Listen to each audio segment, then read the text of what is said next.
शक्ति की आवश्यकता। इस संसार की कठोर वास्तविकताओं का जीवन व्यतीत करते हुए महान व्यक्तियों ने जैसा संदेश दिया था उसे हमें ठीक से समझना है। कठोर वास्तविकता यह है कि आज का जैसा संसार है वो एक ही भाषा, शक्ति की भाषा समझता है। केवल अपरिमित शक्ति के दृढ़ आधार पर ही राष्ट्र का उत्कर्ष होता है और उसकी यशस्वी स्थिति बनी रह सकती है। राष्ट्रीय शक्ति का वास्तविक तथा अक्षय स्रोत है संपूर्ण जाति का सुगठित, समर्पित तथा अनुशासित जीवन। अंततः जीवन के विविध क्षेत्र समाज की अंतर्निहित शक्ति की विविध अभिव्यक्तियां हैं।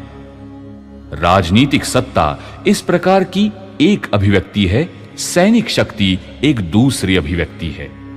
परंतु राष्ट्र की सुअनुशासित, प्रखर देशभक्ति पूर्ण और शौर्यपूर्ण स्थिति ही शक्ति का अपरिहार्य भंडार है। यह सच ही कहा गया है कि बंदूक नहीं, उसके पीछे जो हृदय है वही लड़ता है। बिना शक्तिशाली देशभक्ति पूर्ण हृदय के कितने भी शस्त्रास्त्र देश को बचा नहीं सकेंगे।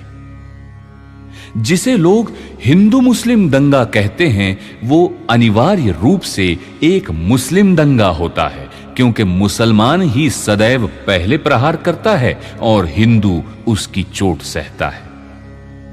ऐसे ही समय की एक घटना है। उस दंगे में एक हिंदू अपने घर की ऊपरी मंजिल पर एक भरी हुई बंदूक लेकर बैठ गया। कुछ मुसलमान गुंडों ने उसके घर पर आक्रमण किया, परंतु दरवाजे मजबूती से बंद थे, अतः वे अंदर नहीं घुस सके। तब उनमें से एक ने अपने हाथ की एक छोटी सी कुल्हाड़ी घुमाते हुए ऊपर बैठे व्यक्ति को धमका कर कहा कि वो बंदूक फेंक दे, अन्यथा उसके टुकड़े टुकड़े कर दिए जाएंगे। भयभीत होकर उस सज्जन ने बंदूक गिरा दी, वो उसी बंदूक से मार डाला गया। अतः एक निर्भय, लौह हृदय मनुष्य के द्वारा ही शस्त्रों का प्रयोग और स्वयं की रक्षा हो सकती है। यही बात राष्ट्र के संबंध में भी है। इन्हीं व्यावहारिक और मार्ग निर्देशक सिद्धांतों के आधार पर ही हमारा समाज पुनः एक महान राष्ट्र के रूप में खड़ा हो सकता है। अतः हमारे संपूर्ण प्रयत्न हमारे लोगों में राष्ट्रीय चेतना जागृत कर सुसंगठित राष्ट्र निर्माण करने की दिशा में होने चाहिए। इस पृथ्वी तल पर स्वतंत्र और तेजस्वी राष्ट्रीय जीवन का यही अंतिम प्रामाण्य है।